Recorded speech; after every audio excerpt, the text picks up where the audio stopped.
dica do especialista do blog de administração do Unicuritiba, hoje nós estamos recebendo aqui uma sumidade. Bondade da sua parte, professor Semir. Em relação a planejamento estratégico. E o professor Fumagalli. Seja bem-vindo, professor. Muito obrigado, professor Semir. É um privilégio. Ok. O professor Fumagalli vai nos brindar, então, hoje, estabelecendo uma relação entre crise e gestão, que eu acho que é o que nós estamos vivendo hoje no país. Então, professor, fique à vontade. E gostaria que o senhor fizesse essa relação, estabelecesse essa relação e colocasse, né, dicas e colocasse para os nossos alunos e para o pessoal que está linkado, que está relacionado com o curso de administração de empresas, como ele deve se portar, agir nesse mundo e nesse momento que nós estamos atravessando. Pois então, a crise tem sido o tema, né, que tem nos atingido a todo momento, a todos os dias, em tudo aquilo que a gente lê, em tudo aquilo que a gente ouve, e a gente está começando a assumir uma postura que ela é perigosa institucionalmente, seja tanto do lado do poder público, que a gente tem ainda a mania de culpar os políticos e não assumir muitas vezes a responsabilidade, tanto pelas nossas culpas diretas ou indiretas, mas também pela nossa não ação, né, pela nossa inação, né,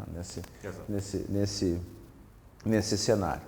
E que ela é preocupante, né, em termos de futuro, né, por um lado, e também chama muita atenção para o nosso aluno, chama atenção para o nosso futuro profissional de administração, o quanto efetivamente nos falta os princípios básicos da gestão para que a gente possa ter aí um futuro, começar a vislumbrar um futuro um pouquinho melhor e sair dessa situação.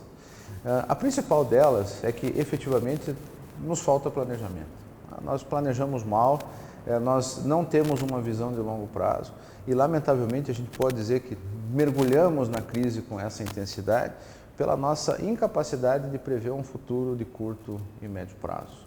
Então, nós junto com essa falta de administração, com essa falta de gestão, gastamos muito, gastamos mal, sempre nessa esperança de que a crise seria passageira e que, eventualmente, essa solução para esses problemas, ou que haveria alguma providência, muito provavelmente divina, que resolveria esses problemas todos de per si no curto prazo.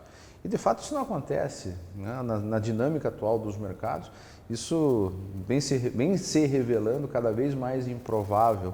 Então, o que nos falta, em grande parte, isso a gente vê também, muitas vezes acaba faltando em sala de aula, quando a gente, muitas vezes, repreende, algumas vezes com um pouquinho mais de energia, aí, os nossos queridos alunos. Nos falta disciplina, sem dúvida nenhuma, nos falta essa consciência de que temos que trabalhar muito, temos que trabalhar proativamente e temos que ficar muito atentos a indicadores. E não única e simplesmente imaginar que a culpa são dos outros, que isso vai se resolver e que a gente pode adotar uma atitude passiva. Então, nos falta essa disciplina da gestão, nos falta essa seriedade, essa celeridade de controlar gastos, de controlar custos, de buscar uma eficiência. E nós não estamos falando só do poder público, a gente tem que falar isso de organizações privadas também, claro. Tem que falar isso em termos dos próprios mercados. Então, as nossas empresas perderam essa noção, né? Nós entramos num viés muito pouco objetivo, né? Muito pouco pragmático, no sentido de que todo o tipo de instituição, todo tipo de organização precisa de gestão, precisa de planejamento e precisa de um controle. Agora, visto, né, tudo isso que vem acontecendo, muito mais austero do que já deveria ter sido no passado. Nós somos perdulários, nós nos tornamos perdulários, nos tornamos irresponsáveis, começamos a nos preocupar com algo que é bastante perigoso a gente falar, para não parecer leviano e também não dar a intenção que isso é menos importante, mas nós começamos a nos preocupar com muitas coisas que não estavam na hierarquia do momento. Porque é sério, que é certo, né? E é necessário. Sim. Que nós temos que ser sustentáveis, que nós temos que ser inclusivos, que nós temos que ser preocupados com o meio ambiente, enfim. Mas não adianta a gente imaginar que os recursos vão se gerar sozinhos, né? Quando a gente fala em corte de gasto e corte de custo, ninguém quer saber disso, ninguém quer saber de gastar menos. Mas como é que você vai investir um dinheiro que você não tem, um dinheiro que você não possui? Esse tem sido o grande debate também que a gente tem seguido aí, e ele se manifesta também no setor privado. Ele é menos observado, é claro, porque é o que tem menos interesse na mídia, enfim, é o que tem sido menos divulgado, mas dentro de empresa, quando você observa que a empresa está demitindo, é exatamente o mesmo fenômeno. Aí os sindicatos, enfim, essas entidades de classe de trabalhadores organizados, não quero que a empresa demita, mas como é que você vai demitir alguém se você não, como é que você vai manter alguém, perdão, né, se você não tem receita? Então, nós não estamos seguindo os princípios básicos, nós não estamos entendendo que nós precisamos definir quais são os nossos objetivos, isso é do curso de administração. Nós temos que traçar planos para entender quais são os caminhos para atingir esses objetivos. Nós temos que ser muito eficientes e muito eficazes na determinação e no uso dos recursos necessários para esse atingimento e entender que nós temos que trabalhar bastante, que esse resultado vai ser obtido. Lamentavelmente, dado aí o nosso pouco caso histórico com muitas desses pontos importantes, agora acabaram ficando mais distantes e acabaram ficando mais difíceis. Mas, de novo, falamos em crise, costumamos dizer que é o momento de se investir, é o momento efetivamente onde surgem oportunidades, isso continua sendo verdadeiro. Só que nós temos que abrir os olhos, que nós temos que nos preparar bastante, ou seja, isso é um recado direto para os nossos alunos. Então, nós temos que usar bem o nosso tempo, nós temos que não necessariamente estudar muito, mas nos capacitarmos naquilo que é útil para que a gente possa, de novo, chegar a um nível mínimo não de sustentabilidade no sentido da definição da palavra, mas que a gente consiga se sustentar para depois partir para um salto de crescimento efetivo. Então, primeiro nós temos que tirar o negativo, chegar num nível zero. Sair do fundo do poço. Depois a gente imaginar aquilo que vai ser o desenvolvimento, aquilo que vai ser um mundo melhor, ou um país melhor, um estado melhor, ou um município melhor. E a gente tem que perder essa maneira de queimar etapa. A gente acha que sempre existem caminhos mais fáceis, existem mais atalhos. Nós temos que trabalhar. Efetivamente, nós temos que trabalhar. E volta a história da disciplina. Nós vamos ter que adiar essas recompensas todas, vamos ter que arregaçar as manguinhas e ser ator, e não ficar culpando todo mundo, culpa governo, culpa Estados Unidos, culpa China, culpa a inflação, culpa o dólar, culpa disso tudo. Se nós ficarmos passivos diante a isso, nós vamos morrer. Exato. Então, milagre ninguém faz. Ninguém vai fazer. Então nós vamos ter que ser protagonistas nesse cenário. Aí, já que você tocou nesse assunto aí do momento político, assim, de uma maneira assim muito objetiva, como é que você está vendo esse momento político agora no Brasil? É o mesmo problema, uma mescla desses problemas todos, adicionado ao fato de que isso é muito mais antigo do que aquilo que a gente está vendo no setor privado. O setor privado acaba sendo uma contaminação dessa incompetência sistemática do nosso setor público, aí não mais em décadas, mas dentro de praticamente toda a nossa história, que você conhece aí tão brilhantemente dentro da economia brasileira. Então nós nunca fizemos nada no sentido de desenvolver isso aqui. Muito pelo contrário, foi sempre naquele sentido típico do colonizador.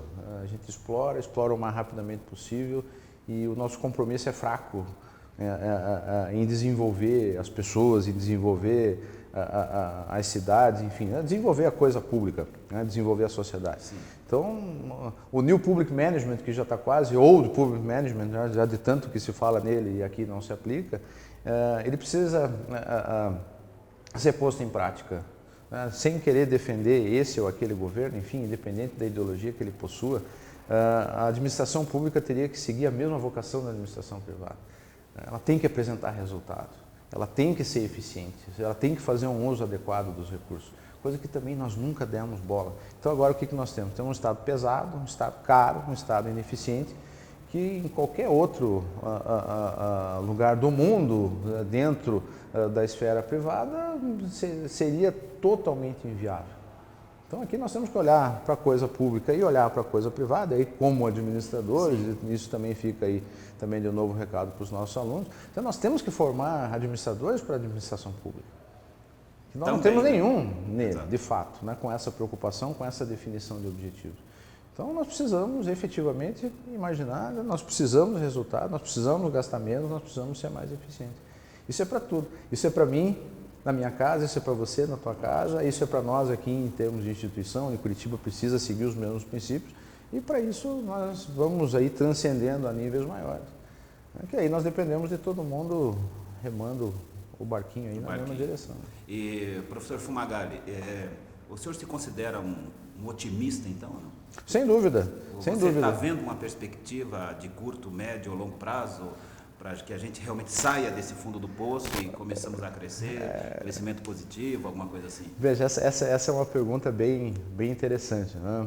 Como você mesmo sabe, eu trabalhei em praticamente metade dos países do planeta e tive a oportunidade de viver em muitos deles. E a pergunta mais recorrente que eu ouço de todo mundo, seja de professores, né, colegas ou de alunos, professor, por que você está aqui? Né? Por que você já não foi embora? Sim. Por que você não ficou em nenhum dos lugares onde você já viveu e já trabalhou? Mas, primeiro porque aqui é o meu país, né, sem dúvida nenhuma. Então, né, se eu deixar, eu costumo dizer, se eu deixar isso aqui, eu vou admitir que os idiotas venceram. Né? Então, isso é algo que eu me nego de maneira peremptória a me negar que isso aconteça. De outro lado, eu não acredito que eu vou ver isso aqui melhorar enquanto eu ainda estiver vivo. Melhorar no sentido de nós termos uma vida mais equilibrada, mais estável, enfim. Né? Não que eu não vá ver movimentos nesse sentido, porque afinal de contas, se eu também não acreditasse nisso, eu não estaria em sala de aula. Então eu acredito que de certa forma, humildemente, estou dando uma contribuiçãozinha, uma aqui, a outra ali, em cabeças que eventualmente pensam também nesse sentido de imaginar, dizer, bom, a gente tem que começar o nosso trabalho de formiguinha agora, para que daqui talvez uns 60, 70, 80 anos, a gente tenha condições mínimas de dizer, bom, agora nós temos um patamar de desenvolvimento sólido, não mais essas bolhas, essas ideias de que acesso ao consumo, por exemplo, é desenvolvimento. Teve um tempo aí que as pessoas acreditavam que ter telefone celular e carro financiado a 180 meses era desenvolvimento e era ascensão social. Não é. Não é. Isso é algo mais demorado, isso é algo mais complexo, mas que de uma maneira ou outra a gente tem que começar. Então, eu costumo dizer também, muito carinhosamente, que os meus alunos são o melhor investimento que eu posso ter no futuro dos meus netos, muito provavelmente dos meus bisnetos. Esses sim vão usufruir. Esses vão usufruir isso lá na frente. Então, posso me considerar muito otimista, sem dúvida.